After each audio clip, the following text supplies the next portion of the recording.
ईश्वर देवाने दिलेली अशी माझी भावना आहे.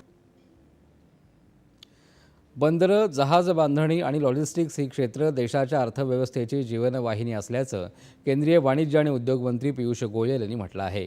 मुंबईत आयोजित बंदरं, जहाज बांधणी आणि लॉजिस्टिक्स संदर्भातली 12व्या द्वैवार्षिक आंतरराष्ट्रीय परिषदेला ते प्रमुख पाहुणे म्हणून संबोधित करत होते.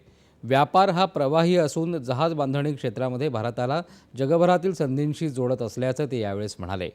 देशात जहाज बांधणीच्या मोठ्या संधी असून सरकार या क्षेत्राला चालना देण्याचे अधिक मार्ग शोधत असल्याचं त्यांनी सांगितलं.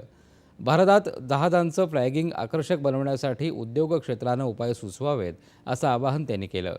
भारतानं गेल्या दशकभरामध्ये आपली बंदर क्षमता दुप्पट केली असून जहाजांना बंदरावरून मालाची चढउतार करून येण्याजाण्यासाठीच्या लागणाऱ्या वेळेमध्ये लक्षणीय घट झाली आहे. मात्र लॉजिस्टिक परिसंस्था मजबूत करण्याच्या दिशेनं आणखीन काम करायला हवं असं गोयल म्हणाले.